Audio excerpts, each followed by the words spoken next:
Iya, slownya parah. Tapi Cascute gak senyum tadi selesai ngedraft. Oke, apakah ini tanda-tanda bahwa Mirko! Cascute not smiling. Oh, kita bakal lihat. kita lihat nanti apakah memang seperti yang Mirko sempat bilang juga tadi dari POV-nya Mirko bahwa ketika selesai draft Cascute senyum biasanya mendapatkan kemenangan. Laga Pride, siapakah mid laner terbaik season ini? Dan siapakah coach terbaik season ini? Akan dipertemukan di laga kali ini. MPL Arena, mana tepuk tangannya? Let's go, cut the lane up down. Prosesnya ada di mid lane. Selama trio mid dari Onyx bisa rotasi duluan menurut gue early game bakal dipegang sama Onyx. Dan urusan poking damage, dua-duanya mid lanernya sama aktifnya. Tinggal manfaatkan. Gimanapun keuntungan di early game harus di-convert menjadi gold dan juga objektif. Itu dia. Tapi power clear tetap ya. Masih Gord duluan nih. Pasti gold sih. Ya, dia Karena- sekali lempar injection aja clear. Iya, Eve sekarang kayaknya lebih butuh item dulu untuk bisa ngelakuin clear. Dengan Void Blast yang dia udah berubah nih. Nggak ada lagi central damage. Semua lingkaran full damage. Betul. Lebih enak sebenarnya untuk clear wave juga. Tapi Ki seperti biasa. Tipikal klasik dari Matilda. Ya. Selalu nemenin jungle lawannya. Mirror dan bahkan membuka vision juga untuk Moreno agar farmingnya bisa lebih safe. Bahkan berjalan kali ini bersama dengan Super Ken. Oke. Salah satu sosok yang bahkan lebih sering untuk mendapatkan first blood dan sekarang invade. Oke, bahkan Super Ken mencoba untuk memaksa Kyrie dan kehilangan purple pipe. Super Ken berhasil memaksa, berhasil mendapatkan satu first blood kah? Tapi Flicker masih didapatkan oleh satu seorang Oh my Keyboy. God.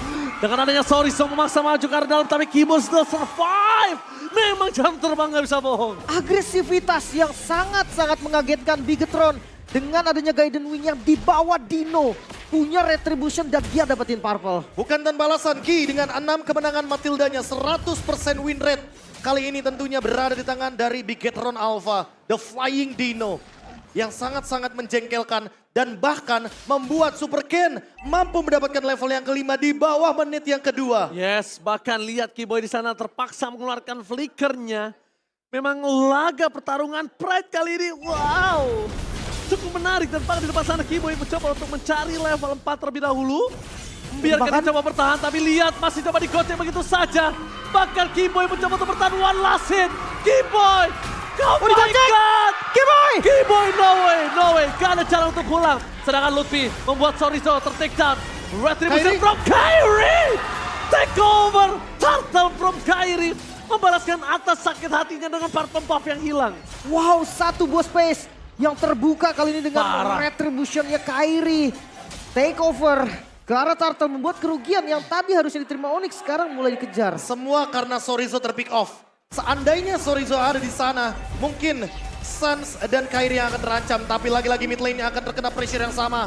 Lihat bagaimana agresivitas. Flicker. Oh my god, agresifnya dilakukan.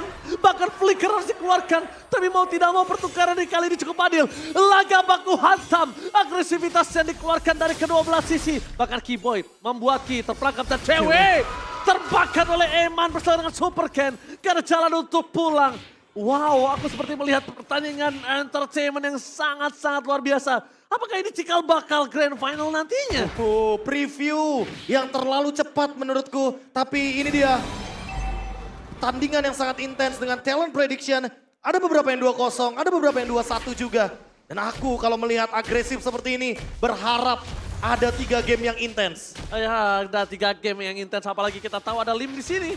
Sudah kemungkinan besar ada di 3 game. Tapi balik lagi, kita benar-benar melihat permainan entertain yang sangat-sangat menarik, Lim. Iya makanya tim fight yang tidak henti-hentinya dilakukan oleh keduanya tapi jual beli.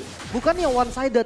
Mereka selalu memberikan perlawanan entah dari Bigetron yang open ataupun dari Onyx. Mekaniknya loh. Yang Makanya. kalau yang dari tadi aku lihat Indah tuh mekaniknya gimana hampir tumbang nggak jadi. Jadi kayak nggak ada Di-outplay. kerugian yang pasti kan. Iya. Itu dia, jual beli serangannya selalu ada trade. Hitungannya ini benar-benar presisi banget kalau bisa dilihat dari kedua belah tim. Tapi jujurnya ya gue dari tadi belum melihat kombinasi Keyboy sama Kyrie.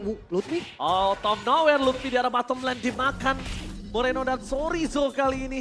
Itu udah membuat space. Turtle bisa mereka pegang dengan kondisi 4 versus 3. Ya, tapi masalah utamanya Lutfi akan hidup kembali lagi. Dan dengan flicker harusnya dia ready untuk melakukan team fight. Namun apakah bakal diperlama team fight di bawahnya? Poke Mencoba- damage. Poke damage akan coba didapatkan. No perfect turtle untuk kedua belah tim. Dan kali ini lihat Super Ken. Dan bahkan cewek bakal coba dipaksa satu ball point kill.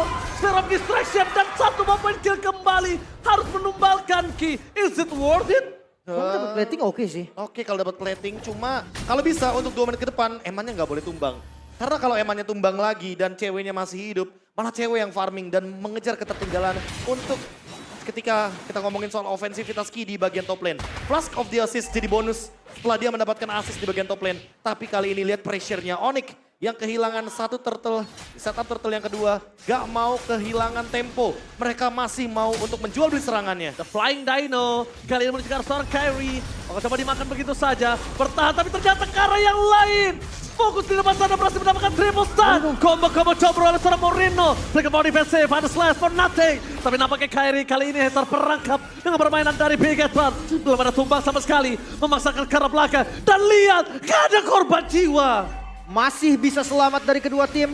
Bahkan lihat invade jungle-nya nggak berhenti. Bigetron mereka agresif sekali. Oh, kok bukan hanya agresif, tapi lihat mereka memastikan kalau Kyrie ini akan dimiskinkan dan akan mendapatkan satu my point God. kill. Wow. Finally, satu point kill after team fight yang sangat besar tadinya. Ini Matilda masalah serius sih. Setuju. The Flying Dino. Dan untungnya nggak ada yang connecting. Tapi Sans. Saat dimakan habis oleh Moreno yang ingin membuktikan kalau dia bisa menjadi salah satu mid laner terbaik. Kalau namanya harus benar-benar diperhatikan di season ini.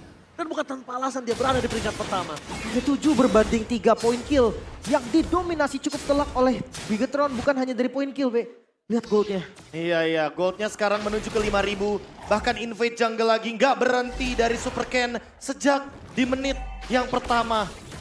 The Flying Dino combo, Matilda Barats memang terlalu powerful. Dan bahkan untuk setup di turtle yang ketiga, kali ini siapapun yang mendapatkannya akan lebih diunggulkan. Snowballing akan berlanjut atau terhentikan, sepertinya akan dilepas oleh Kyrie. Pasti berlanjut. Dan Kyrie kali ini bakal coba untuk memaksa Ki masuk. Kalau Ki-nya masuk, itu akan ada team fight yang sangat masif. Kenapa gue bilang masif? Karena Nathan udah standby. Berbeda dengan sebelumnya. Nathan masih berada di dalam posisi yang jauh dan gak bisa melakukan following up damage. Dan flicker adalah satu-satunya jawaban dari cewek. Karena ada slow effect dari Ice Queen One. Selama ada Super Ken di lini depan, harus ditumbangkan seinstan mungkin. Tapi sayangnya kalau kita lihat dari item aja tadi, first itemnya Super Ken, Oracle, dia bakal nempel terus harusnya sama Ki. Karena shieldnya nggak bakal habis kalau begini. Absurd damage. Unlimited absurd damage. Semenjak Shieldnya. patch baru sih, gue ngeliat Super Ken first item rata-rata tuh Oracle. Redrin atau Barats, ya dia sering banget bikin Oracle. Oke, double jab dikeluarkan. Sphere of Distraction-nya nyala. Nyangkut di depan sana. Flicker. Tapi lihat dengan adanya Second Eagle memutar pasukan dari Simoni. Kan mundur ke arah belakang. Moreno. Lihat. Moreno. Kamehameha. Berhasil mendapatkan satu point kill. Dan bahkan harus memaksa dengan flicker. Moreno membuktikan kali ini dengan core yang dia miliki. Walaupun bisa di dive in. Masih punya power yang sangat tinggi dari kondisi saat ini. Astaga, semua tertarik dan inner turret Be hilang sebelum Habis Lord. seketika. Apakah ini dia jawaban dari percaya proses? Percaya proses. Kita tahu ngomongin soal Moreno, awal-awal dia nggak play dengan Gordnya. Bahkan beberapa kali dia mendapatkan kekalahan yang menyakitkan. Tapi lihat sekarang, positioning dari Moreno di lini belakang yang bahkan hanya satu kali tumbang. Itu karena flickernya Moreno sendiri. Iya, iya. Bukan karena dia di invade. Itu pun pertukaran gitu kan. Usaha tidak pernah mengkhianati hasil. Siapa yang mau grinding lebih kuat, siapa yang pengen benar-benar membuktikan, ya itu akan ada hasilnya, Lim. Iya, cuman coba gue bahas dari bagian Onyx. Tapi sebentar Kyrie. Tapi Kyrie nampaknya di sini terpancing begitu saja dengan ada entropy. Tapi Masih aman. Ki sadar, dia tahu cara mainin temponya. Dia tahu dan bahkan kalau misalnya kalian sadar, Ki itu tadi mancing Kyrie bisa keluarin retribution. Iya, tapi jujurnya defensif Onyx juga lumayan kuat sih. Kalau memang nanti perbedaan goldnya nggak terlalu liar, harusnya masih ketahan. Nathan, Gift, dia punya high ground defender yang lumayan kuat. Dan lihat, dari Lordnya. Lord di depan sana. Ki menangkap dengan ada Sorizo. Mencoba untuk memukul mundur seorang Kyrie. Lord free untuk para pasukan dari Bigetron. Menuju ke arah 10.000 gold difference. Kali ini membuat para pasukan dari tim Onyx mereka terperangkap, Lim. Ini cukup bahaya. Bahkan ya tadi yang sempat gue bahas sama KB, inner turret udah hilang semuanya. Iya. Sebelum Lordnya bahkan diambil. Vision bisa terbuka, base turret bisa terancam, dan bahkan bisa di team fight paksa sepertinya. Si King Eagle ke arah belakang hanya trigger saja. Membuat perpasukan dari tim Bigetron kali ini hanya memancing keributan, tapi Shocking Eagle masih ada cooldown-nya. Ini kesempatan untuk Nathan dari seorang cewek melakukan clear di area mid lane. Oke, mulai masuk Lord 3 lane push. Cukup rapi. Using Lord dari Bigetron, let's see apakah mampu menjebol pertahanan dari Onyx. Oke, nampaknya masih ada real world manipulation. T-fight pun tidak bisa dilakukan oleh sosok tim Bigetron. Eman mencari celah lainnya, menuju ke arah top lane. Sebisa mungkin, berhasil mendapatkan Kyrie. Dan Detona berhasil membuat Kyrie hilang serangan Moreno. Dengan following up damage yang tidak bisa dikalkulate. Bahkan cewek di depan sana, dia hampir ditabrak habis-habisan. Dan yang dipikirkan oleh tim Bigetron adalah turret di arah mid lane. 5 melawan 4, bukan hal yang baik, bahkan lihat ditabrak lagi. Ditabrak lagi, zoning out terjadi, Lutfi hampir saja ter-takedown. Distraction dilakukan menuju ke arah bottom lane, apakah Sorisa ter-takedown. Tapi nampaknya perpasukan dari tim Bigetron mereka harus mundur mendadak. Karena damage dari cewek, out of nowhere tidak bisa terkalkulasi. Iya, kali ini harusnya interference akan mengganggu bagaimana keadaan dari Bigetron Alpha ketika ingin masuk ke area high ground. Dan endless battle, item yang classy banget dimunculkan dari Eman. Ada tambahan cooldown reduction yang muncul seketika dengan harapan agar lebih bisa sering melakukan Abyss Walk. Oke, tapi ya secara garis besar masih bisa di defense. Masih bisa ditahan lagi. Goldnya memang hampir ke angka 10.000. Cuman untuk nextnya nih, mungkin Priest Land dulu kali ya. Yang Boleh. harus dilakukan Bigetron. Next Lord di atas. Jangan lupakan, Onyx pernah berada dengan under kondisi 10.000 dan dia bisa melakukan comeback. Bigetron harus ingat akan hal tersebut. Iya, tapi masalah utamanya adalah gold lanernya beda 3.000 gold loh antar individu. Dan itu yang harus diperhatikan sama Onyx. Oke, bakal coba dipaksa di depan sana. Eman dengan Final Slash. Flicker dikeluarkan. Plus of the Oasis save the day. Tapi Eman nampaknya harus tumbang. Kali ini masih bisa selamat dibalaskan kembali ke Daniel dan Moreno. Damage dealt yang tidak bisa berhenti. Lutfi dan Kimo yang akan menjadi korban. Sedangkan Eman yang masih selamat. Flash of the Oasis save the day for this time. Fokus mencegah best turret. Gak peduli apapun yang terjadi. Di game pertama, cewek clear minion dengan sangat cepat untuk membuktikan. Tapi para pasukan dari tim Onyx, mereka gak bisa bertahan karena Bigetron membuktikan game pertama berhasil mereka amankan. Bigetron too strong. Di bawah 12 menit bahkan sang Raja Langit yang harus bertekuk lutut dari game yang pertama one-sided game. Di mana memang pertukaran point kill ada namun terlalu besar perbedaan yang diamankan oleh Bigetron. Dan kali ini Bigetron bermain galak, bermain agresif dari early game. Bukan tanpa alasan, Matilda 100% win rate dari Ki. Ini harus diberikan respect sepertinya. Betul. Ini kemenangan ke-7 dengan Matilda dan masih 0 lose dari Ki. Yes, benar banget 100%. Tapi jujur, mata gue gak bisa lepas dari Moreno. Mata gue bisa ngelihat Moreno gimana caranya dia following up damage, positioning, proyektilnya on point semua Prof. Cascade memang adalah kunci, tapi posisi dari Moreno juga menjadi jawabannya. Kunci jawaban melawan Onyx. Oke, reset kembali.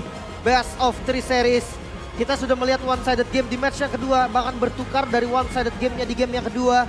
Tapi Bigetron asli pressure-nya mereka, agresivitasnya, barbarnya mereka terlihat bahkan dari early game. Tapi ternyata mungkin kita yang gak senyum atau senyumnya ada di akhir Bro. Senyumnya ada di akhir, ditambah lagi ada satu sosok yang sangat penting barusan dari kubu Bigetron Alpha.